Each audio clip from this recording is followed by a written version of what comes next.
ಹರಿ ಓಂ ಶ್ರೀ ಗುರುಭ್ಯೋ ನಮಃ. ಗುರುಬ್ರಹ್ಮ ಗುರುರ್ವಿಷ್ಣು ಗುರುರ್ದೇವೋ ಮಹೇಶ್ವರ ಗುರು ಸಾಕ್ಷಾತ್ ಪರಬ್ರಹ್ಮ ತಸ್ಮೈ ಶ್ರೀ ಗುರುವೇ ನಮಃ. ಗುರುವೇ ಸರ್ವಲೋಕಾನಾಂ ಭಿಷಜೇ ಭವರೋಗಿಣಾಂ ನಿಧಯೇ ಸರ್ವವಿದ್ಯಾನಾಂ ಶ್ರೀ ದಕ್ಷಿಣಾಮೂರ್ತಯೇ ನಮಃ. ಓಂ ವಕ್ರತುಂಡ ಮಹಾಕಾಯ ಕೋಟಿಸೂರ್ಯ ಸಮಪ್ರಭಾ ನಿರ್ವಿಘ್ನಂ ಕುರು ಮೇ ದೇವ ಸರ್ವಕಾರ್ಯೇಷು ಸರ್ವದಾ. ಪ್ರಣೋ ದೇವಿ ಸರಸ್ವತಿ ವಾಜೇಭಿರ್ವಾಜಿನೀವತಿ ಧೀನಾಮ ವಿಕ್ರವತು ಆನೋ ದಿವೋ ಬೃಹತಃ ಪರ್ವತಾದ ಸರಸ್ವತಿ ವಿಜತಾಗಂತು ಯಜ್ಞಂ ವಾಗ್ದೇವ್ಯೈ ನಮಃ. ಓಂ ನಮೋ ಭಗವತೆ ವಾಸುದೇವಾಯ. ನಾರಾಯಣ ಪರೋ ಅವ್ಯಕ್ತ ದಂಡಮವ್ಯಕ್ತ ಸಂಭವಂ ಅಂಡಸ್ಯಾಂತಸ್ತು ಮೇ ಲೋಕಾಃ ಸಪ್ತದ್ವೀಪಾ ಚ ಮೇಧಿನಿ. ಓಂ ಸಹನಾ ಭವತು ಸಹನೌ ಭುನಕ್ತು ಸಹ ವೀರ್ಯಂ ಕರವಾವಹೈ ತೇಜಸ್ವಿನಾವಧೀತಮಸ್ತು ಮಾ ವಿದ್ವಿಷಾವಹೈ. ಓಂ ಶಾಂತಿ ಶಾಂತಿ ಶಾಂತಿ. ಹರಿ ಓಂ ಶ್ರೀ ಗುರುಭ್ಯೋ ನಮಃ.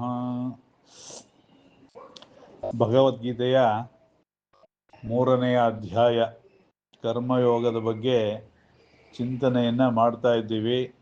32 ಶ್ಲೋಕಗಳಾಗಿದೆ. 33ನೇ ಶ್ಲೋಕದಿಂದ ನೋಡಬೇಕಾಗಿದೆ. ಸದೃಶಂ ಚೇಷ್ಟತೆ ಸ್ವಸ್ಯಾಹ ಪ್ರಕೃತೇರ್ಜ್ಞಾನವಾನಪಿ ಪ್ರಕೃತಿಂ ಯಾಂತಿ ಭೂತಾನಿ ನಿಗ್ರಹ ಕಿಂ ಕರಿಷ್ಯತಿ. ಕೃಷ್ಣ ಪರಮಾತ್ಮ ಹೇಳ್ತಾ ಇದ್ದಾನೆ, ಜ್ಞಾನವಾನಪಿ ಚೇಷ್ಟತೆ ಸ್ವಸ್ಯಾಹ ಪ್ರಕೃತೆ. ಇಲ್ಲಿ ಜ್ಞಾನಿಯಾಗಿದ್ದರೂ ಕೂಡ ಅವನು ಚೇಷ್ಟತೆ ಪ್ರಕೃತಿ ಸ್ವಸ್ಯಾಹ, ಅವನ ಒಂದು ಪ್ರಕೃತಿಗೆ ತಕ್ಕನಾಗೆ ಅವನು ನಡ್ಕೊಳ್ತಾನೆ. ಪ್ರಕೃತಿಂ ಯಾಂತಿ ಭೂತಾನಿ ನಿಗ್ರಹ ಕಿಂ ಕರಿಷ್ಯತಿ. ಈ ಭೂತಗಳು ಏನಾಗುತ್ತೆ, ಪ್ರಕೃತಿಯನ್ನೇ ಹೊಂದುತ್ತೆ. ಅವಾಗ ನಿಗ್ರಹ ಅಂತಕ್ಕಂಥದ್ದು ಏನು ಮಾಡೋಕ್ಕಾಗತ್ತೆ ಅಂಥೇಳಿ ಶ್ರೀಕೃಷ್ಣ ಹೇಳ್ತಾ ಇದ್ದಾನೆ.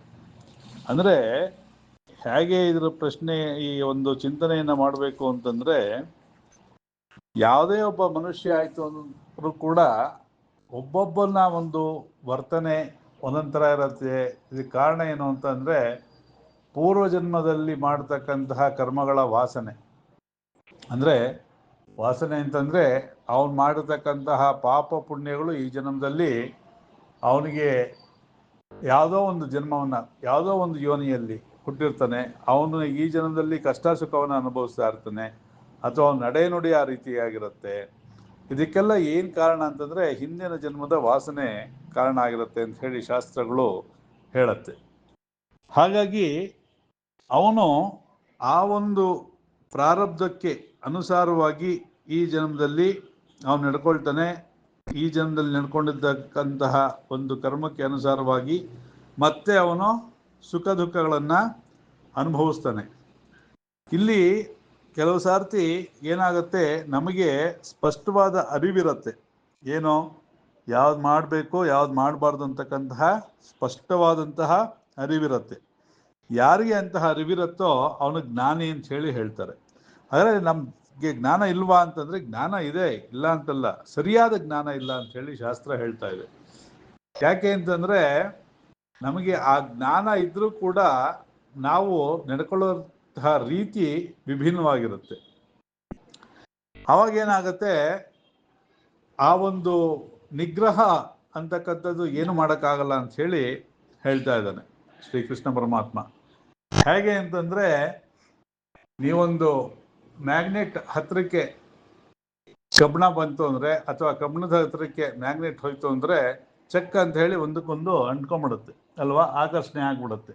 ಅದು ನಮಗೆ ಫಿಸಿಕ್ಸಲ್ಲಿ ಗೊತ್ತಿದೆ. ಅದು ಅದೇ ರೀತಿ ಇಲ್ಲಿ ಏನಾಗತ್ತೆ, ಈ ಒಂದು ಆಸೆ ಅಂತಕ್ಕಂಥದ್ದು ನಮ್ಮನ್ನು ಮ್ಯಾಗ್ನೆಟ್ ಥರ ಎಳೀತಾ ಇರುತ್ತೆ. ಹಾಗಾಗಿ ನಮಗೆ ಆ ಜ್ಞಾನ ಅಂತಕ್ಕಂಥದ್ದು ಏನು ಮಾಡುತ್ತೆ, ಏನು ಮಾಡೋಕ್ಕಾಗಲ್ಲ ಅಂತ ಹೇಳಿ ಶ್ರೀಕೃಷ್ಣ ಹೇಳ್ತಾ ಇದ್ದಾನೆ.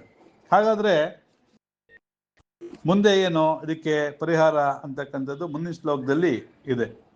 ಇಂದ್ರಿಯಸ್ಯೇಂದ್ರಿಯಸ್ಯಾರ್ಥೇ ರಾಗದ್ವೇಷೋ ವಿಭಸ್ಥಿತೌ ತಯೋರ್ನ ವಶಮಾಗಚ್ಚೇತೌ ಹ್ಯಸ್ಯ ಪರಿಪಂಥಿನೌ. ಇಂದ್ರಿಯಸ್ಯೇ ಇಂದ್ರಿಯಸ್ಯಾರ್ಥೇ, ಇಂದ್ರಿಯದಿಂದ ಇಂದ್ರಿಯದ ಅರ್ಥಕ್ಕೆ ಅಂದರೆ ಅದರ ಒಂದು ಆಸೆ ಆಕಾಂಕ್ಷೆಗಳಿಗೆ ರಾಗದ್ವೇಷವು ವ್ಯವಸ್ಥಿತವು, ರಾಗ ಮತ್ತೆ ದ್ವೇಷ ಎರಡೂ ವ್ಯವಸ್ಥಿತವಾಗಿದೆ. ತಯೋರ್ನ ವಶಮಾಗಚ್ಚೆ ತೌ ಹ್ಯಸ್ಯ ಪರಿಪಂಥಿನೋ. ಇಲ್ಲಿ ಇದು ನಮಗೆ ಶತ್ರು ಅಂತ ತಿಳ್ಕೊಂಡು ನಾವು ಇದಕ್ಕೆ ವಶರಾಗಬಾರ್ದು. ಯಾಕೆ ಅಂತಂದ್ರೆ ಇದಕ್ಕೆ ನಾವು ವಶರಾಯಿತು ಅಂತಂದ್ರೆ ಆ ಶ್ರೇಯೋ ಮಾರ್ಗ ಅಂತಕ್ಕಂಥದ್ದು ನಮಗೆ ಸಿಕ್ಕದಿಲ್ಲ. ಇವೆಲ್ಲ ವಿಘ್ನಗಳನ್ನು ಉಂಟು ಮಾಡುತ್ತವೆ. ಹಾಗಾಗಿ ಇಂದ್ರಿಯಿಂದ ಇಂದ್ರಿಯ ಅರ್ಥ ಹಾಗಂದ್ರೆ ಏನು? ಕಣ್ಣು ಯಾವುದನ್ನ ನೋಡಬೇಕೋ ಅದನ್ನೇ ನೋಡಿದ್ರೆ ತೊಂದರೆ ಇಲ್ಲ, ಯಾವುದು ನೋಡಬಾರ್ದು ಅಂತ ನಿಷಿದ್ಧವಾಗಿದೆಯೋ ಅದನ್ನ ನಾವು ನೋಡ್ತು ಅಂದರೆ ಏನಾಗತ್ತೆ, ಅದರಲ್ಲಿ ಮನಸ್ಸಿನಲ್ಲಿ ಭಾವನೆಗಳು ಬಯಕೆಗಳು ಉಂಟಾಗತ್ತೆ. ನಾವು ಯಾವುದು ನಿಷಿದ್ಧವಾಗಿದೆಯೋ ಆ ಪದಾರ್ಥಗಳು ನಮಗೆ ಆಕರ್ಷಣೆ ಏನಾದರೂ ಆಯಿತು ಅಂದರೆ ಅದರ ಅಡ್ಡ ಪರಿಣಾಮಗಳನ್ನು ಮತ್ತೆ ನಾವೇ ಎದುರಿಸ್ಬೇಕಾಗತ್ತೆ.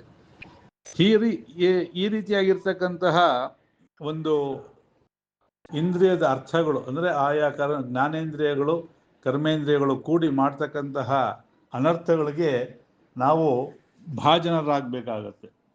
ಅದನ್ನೇ ಶ್ರೀ ಶಂಕರಾಚಾರ್ಯರು ಹೇಳ್ತಾರೆ ವಿವೇಕ ಚೂಡಾಮಣಿನಲ್ಲಿ. 5 ಇಂದ್ರಿಯಗಳಿಂದ ವಶವಾಗಿ ನಾವು ಹೇಗೆ ಹಾಳಾಗ್ತೀವಿ, ಆ ಒಂದು ವಶವಾಗದೇನೆ ಆ ಇಂದ್ರಿಯದ ಆಕರ್ಷಣೆಗೆ ಕರ್ಮೇಂದ್ರಿಯ ಜ್ಞಾನೇಂದ್ರಿಯ ಸಂಯೋಜನೆಯಿಂದ ಆಗ್ತಕ್ಕಂತಹ ಒಂದು ಏನೋ ದುಷ್ಟ ಪರಿಣಾಮಕ್ಕೆ ನಾವು ಒಳಗಾಗ್ದೇನೆ ನಾವು ಈ ಜೀವನವನ್ನು ಸಾರ್ಥಕ ಮಾಡ್ಕೊಳ್ಬೇಕು ಅಂತ ಹೇಳ್ತಾರೆ. ಹೇಗೆ ಒಂದು ಮೀನು ಅಲ್ಲಿ ಸಿಕ್ಕಿರ್ತಕ್ಕಂತಹ ಒಂದು ಹುಳದ ಆಕರ್ಷಣೆಗೆ ಒಳಗಾಗಿ ತನ್ನ ಜೀವನವನ್ನು ಕಳ್ಕೊಳ್ಳುತ್ತೋ, ಒಂದು ದುಂಬಿ ಮಕರಂದದ ಆಸೆಗೆ ಒಳಗಾಗಿ ತನ್ನ ಜೀವನವನ್ನು ಕಳ್ಕೊಳ್ಳುತ್ತೋ, ಯಾವ ಒಂದು ಆನೆ ಆಹಾರ ಅಥವಾ ಒಂದು